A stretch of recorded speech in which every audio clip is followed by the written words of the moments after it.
बिस्मिल्लाहिर्रहमानिर्रहीम अस्सलाम वालेकुम रहमतुल्लाह। ईरान अमेरिका के दरमियान पाकिस्तान ने सालिसी की कोशिश की और इस मकसद के लिए उन्होंने पाकिस्तान के अंदर इस्लामाबाद के अंदर एक टॉक्स का राउंड किया। वो पहला राउंड नाकाम हो गया, डील नहीं हो सकी, एग्रीमेंट नहीं हो सका। फिर सेकंड राउंड के लिए उनको कन्विंस करने की कोशिश की गई, सेकंड राउंड हुआ ही नहीं। और अब अमेरिका बराह रास्त बहुत बड़ी, इतनी बड़ी धमकी आप इमेजिन करें कि वो खुद आ गया बंदूकें पकड़ के, पिस्तौल पकड़ के, गन पकड़ के। ट्रंप ट्वीट कर रहा है और ईरान को धमकी दे रहा है, ईरान को उस किस्म की धमकी कि मैं पूरी सिविलाइजेशन मिटा दूंगा, ख़त्म कर दूंगा। नंबर 2, अब वो धमकी दे रहा है कि इतना बड़ा हमला होगा, इतना बड़ा हमला होगा कि जो बुनियादी स्ट्रक्चर है ईरान का वो तबाह बर्बाद मैं कर दूंगा। ये अब उसने धमकी दी है।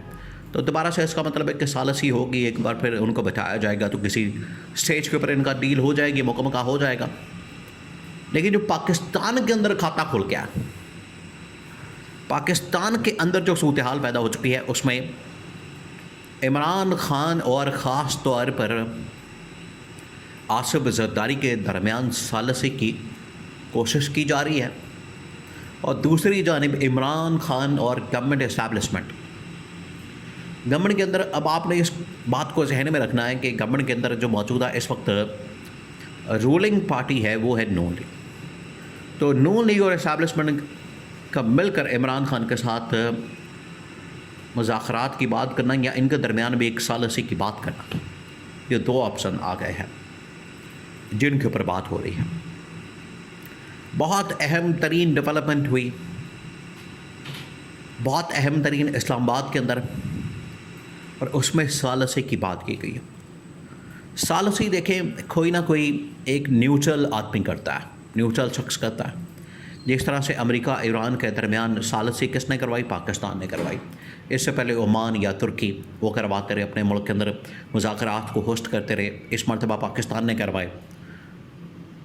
तो इनको 1 to 1 मुलाकात करवाने में, टेबल के ऊपर बिठाने में कोई ना कोई न्यूट्रल जो मुल्क है वो किरदार अदा करता है। बिल्कुल उसी तरीके से पाकिस्तान के अंदर नून लीग, इस्टेब्लिशमेंट, ये एक पीपल्स पार्टी, 2 और तीसरा इमरान खान, इनके आपस में सालिसी करवाने के लिए मुख्तलिफ ताकतवर शख्सियात मैदान में आ गई हैं और उन्होंने कहा है कि हम इमरान खान के साथ सालिसी आपकी करवा सकते हैं। ये पैगाम दिया गया। ये बहुत बड़ी डेवलपमेंट हुई है, बहुत बड़ी एक इस हवाले से आगे रास्ता निकालने की ऑप्शन के ऊपर गौर किया गया कि किस तरह से हो सकता है। अब आप इसके ऊपर आ जाएं कि सालिसी किस तरह से होगी, किन पॉइंट्स के ऊपर होगी। देखिए, ये बात होता है कि सालिसी जब भी होगी कुछ पॉइंट्स होंगे, कुछ शराइत होंगी, कुछ ऐसे मामलात होंगे, कुछ ऐसे नुकात होंगे जिनके ऊपर बात होगी। अगर तो इनके दरमियान मामला तय हो जाता है तो ठीक, अगर नहीं होता तो फिर उसके बाद लड़ाई बढ़ जाएगी। ये उसका बुनियादी उसूल है। जिस तरह से अमेरिका ईरान के दरमियान कुछ बुनियादी नुकात हैं, आबनाए हरमज़, जौहरी प्रोग्राम, मिसाइल प्रोग्राम, सैंक्शंस या प्रॉक्सीज या बाकी इस तरह की चीज़ें, तो ये एक आप समझ लें कि बाकायदा तौर पर पॉइंट्स पहले तय किए जाते हैं डिप्लोमेटिक लेवल के ऊपर, फिर अल्टीमेटली टॉप लीडरशिप में मुज़ाकरात होते हैं। बिल्कुल उसी तरीके से अब इनके दरमियान लीडरशिप लेवल के ऊपर पहले पॉइंट शेयर किए गए हैं और फिर उसके बाद अल्टीमेट जो मीटिंग है वो इमरान खान की शहबाज शरीफ या इस्टेब्लिशमेंट के साथ या इमरान खान की पीपल्स पार्टी या आसिफ ज़रदारी के साथ हो सकती है। ये है अब जो पॉइंट्स शेयर किए गए हैं, जो नुकात शेयर किए गए हैं, वो बड़े अहम हैं। उनको समझना बड़ा ज़रूरी है, क्योंकि फिर ये आपको असल कहानी, असल मामले की समझ आएगी कि अगर ये सालिसी होती है तो किन पॉइंट्स के ऊपर। ये बात तो तय हो गई है कि कुछ लोगों ने रब्ता किया तीनों के साथ, नून लीग इस्टेब्लिशमेंट, पीपल्स पार्टी और PTI, कि हम किसी तरह से सालिसी करवाएं। और वो सालिस का किरदार अदा करें, मीडिएशन करवाएं और मीडिएटर का किरदार अदा करें। अब पॉइंट्स आ जाए। पीटीआई के पॉइंट्स बड़े सिंपल, पहले दिन से आज भी वही, उसके ऊपर तो वो पीछे हटने को तैयार नहीं। उनके पॉइंट्स बड़े सिंपल, बड़े लॉजिकल। 2024 के इंतखाबात के अंदर धांधली, देखिए धांधली के ऊपर अब बाकायदा सुप्रीम कोर्ट का ऑर्डर आ गया। सुप्रीम कोर्ट ने वो चीज़ें हाईलाइट करती हैं जो इमरान खान करता है, पीटीआई करती हैं, कि आपने किस तरीके से धांधली की, मैनिपुलेटेड एक एफर्ट की गई, अटैम्प्ट की गई, मैनिपुलेशन की गई, उसके अंदर सिस्टमैटिकली आपने पूरा सिस्टम को मैनेज किया।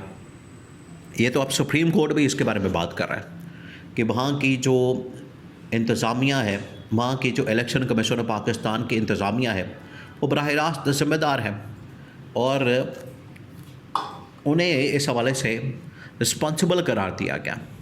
तो इमरान खान की ये डिमांड कि वो धांधली, उसके ऊपर तहकीकात, मैंडेट की वापसी 9 मई, फिर उसके बाद 26 नवंबर और इस तरह के वाक़यात की तहकीकात, ये इमरान खान के बड़े सिंपल लॉजिकल डिमांड्स हैं।